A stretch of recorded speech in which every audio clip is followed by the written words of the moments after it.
Timothy Treadwell. We start with a man who became a celebrity because of the animals that killed him. Timothy Treadwell, the self-proclaimed Grizzly Man. For 13 summers, he lived unarmed among the grizzly bears of Katmai National Park, Alaska. He saw them as his friends, gave them names, and believed he had a special connection with them. They were not on the same wavelength. One was on spiritual protector of nature. The other was on, bro, is that meat? On the evening of October 5th, 2003, a 28-year-old, 1,000-pound grizzly bear, later identified as Bear 141, attacked Timothy outside his tent. His girlfriend, Amy Huguenard, was inside. Their camera was running, but the lens cap was on, so it only recorded the audio. The 6 minutes of that tape are the most terrifying thing you will ever hear. It starts with Timothy screaming, "Come out here! I'm being killed out here!" The bear is on him, dragging him. You can hear the sound of his body being pulled through the dirt and brush. Amy, inside the tent, screams for him to play dead. Then she comes out, trying to fight the bear off. You hear her screams, and then silence. When park rangers arrived the next day, they found what was left. Timothy's head, part of his spine, and his right forearm, still wearing his watch, were found near the camp. The rest of him had been eaten. Amy's body was found partially buried under a mound of dirt and twigs, a bear's cache, treating her like a food supply for later. The bear was later shot, and an autopsy confirmed it had human remains and clothing in its stomach. Timothy thought he was their friend. The bear just saw him as food. Taylor Mitchell. Taylor Mitchell was a rising star, a 19-year-old Canadian folk singer with a beautiful voice and a promising career. In October 2009, she was touring to promote her debut album. In between gigs, she decided to go for a solo hike on the Skyline Trail in Cape Breton Highlands National Park, Nova Scotia. She was alone, and she wasn't the only predator on the trail that day. A pack of coyotes, genetically part wolf, began to stalk her. These weren't starving animals. They were opportunistic predators who had learned to see humans as potential prey. At first, one approached her from the front, a non-threatening posture, giving a test bite. But as soon as she was injured, their tactics changed. They swarmed her, biting at her legs, trying to pull her down.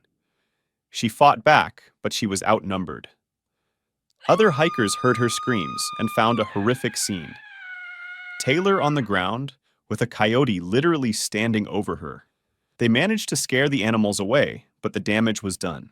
She had deep bite wounds all over her body, her skin torn from the muscle. She was airlifted to a hospital, but she had lost too much blood. She died the next morning. It was the first, and to this day, the only documented fatal coyote attack on an adult human in North America. Later studies showed these specific coyotes had become accustomed to hunting large prey like young moose, which explains why they switched to pack tactics on a human, biting at the legs to bring her down, then swarming. Steve Irwin, the crocodile hunter, a global icon of wildlife conservation, a man who seemed invincible. On September 4th, 2006, he was filming a documentary called Ocean's Deadliest at Bat Reef in Queensland, Australia. The weather was bad, so they were filming some filler shots in shallow water. Steve was swimming over a large 8-foot-wide stingray. His cameraman, Justin Lyons, was filming. The ray, likely feeling cornered and threatened by the shadow from above, went into defensive mode. It whipped its tail up, its serrated, venomous barb acting like a harpoon. It didn't just strike once. It was a frenzied barrage of stabs, hundreds of strikes in a few seconds. One of those stabs went right through Steve's chest, piercing his heart. Justin Lyons said he saw Steve go rigid, a dark silhouette surrounded by a cloud of blood before sinking into the water. They pulled him onto the boat, and Lyons tried to put pressure on the wound, but it was hopeless. The barb, with its sharp serrations, had sawed through his heart wall like a steak knife. This caused his pericardial sac, the bag around the heart, to fill with blood, literally suffocating the heart from the outside. Even in a top hospital, the chance of surviving that kind of injury is virtually zero. The CPR on the boat was hopeless from the start. Steve looked up at him and said, "I'm dying." And then he was gone. The entire event was caught on camera, but at the request of his family, the footage was destroyed. The world lost a legend, killed by a normally placid animal in a 1 in a million freak accident.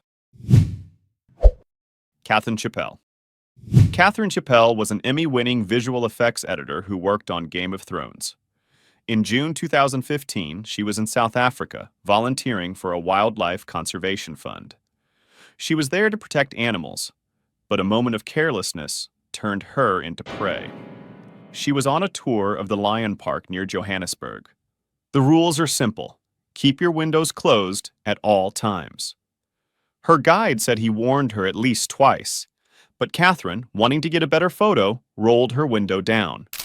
A lioness, which staff later called a problem cat, saw its opportunity. The lioness approached the car from a blind spot, low to the ground. In one explosive leap, it was through the open window. Its jaws clamped down on Katherine's neck and shoulder, its claws digging into her. The guide saw a flash of fur, and then Katherine's upper body disappearing as the lioness tried to drag her out of the car. She was killed instantly. The bite severed her carotid artery, causing an arterial spray of blood inside the car. The irony is brutal. She was in South Africa on a conservation mission, raising money to protect the very type of animal that killed her, and she died because she ignored the most basic rule of interacting with it. Just wow. Jacky Boxberger. Jacky Boxberger was a famous French Olympic runner, a man who had spent his life pushing his body to its limits. In August 2001, he was on vacation with his family in Tsavo East National Park, Kenya. He was a tourist, but also a minor celebrity, and guides let him get a little closer to the animals for nice photos.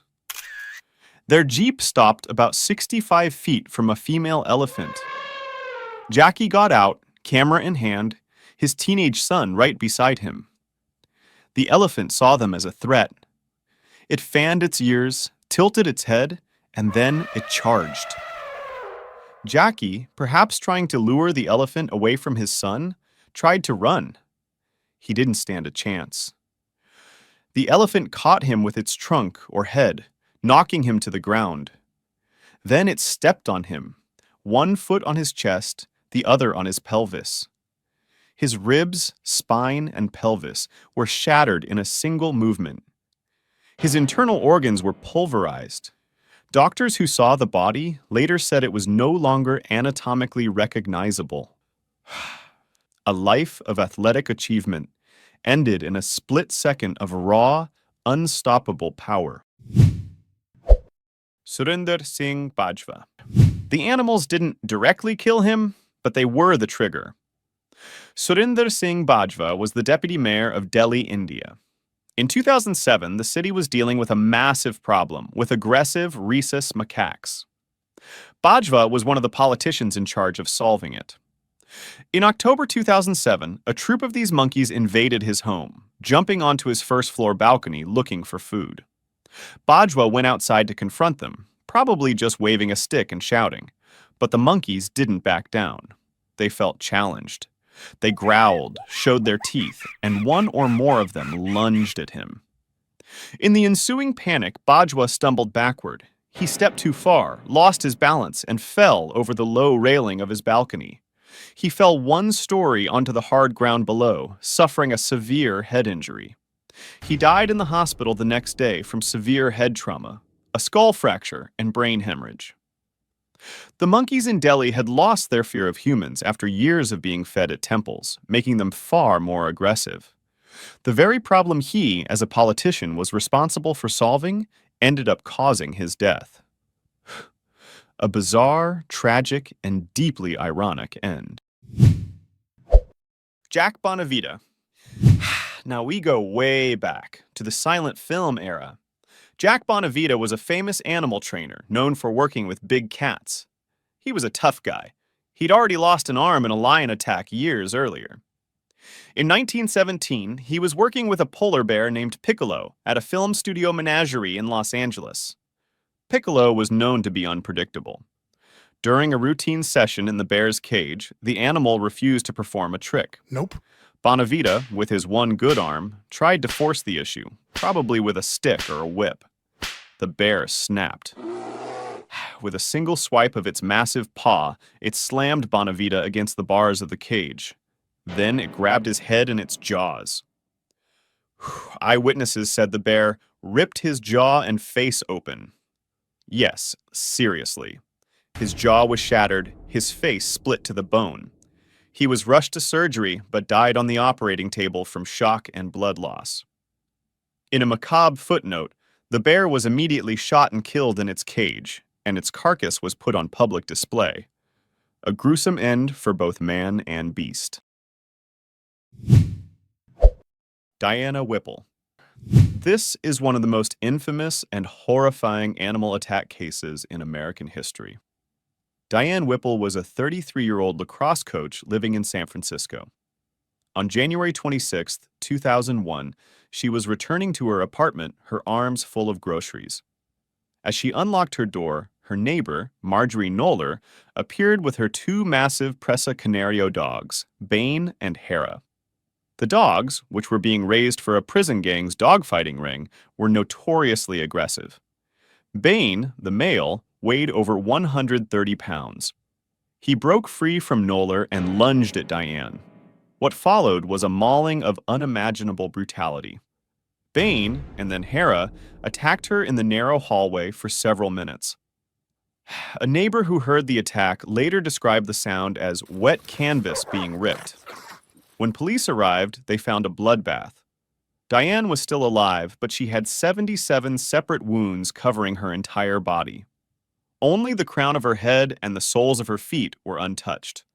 Her neck was torn open, her larynx crushed. Doctors tried for hours to repair the damage, but she had lost more than half of her body's blood volume. She died at the hospital a few hours later. Her owner, Marjorie Knoller, later claimed she had tried to shield Diane with her own body, but the jury didn't buy it.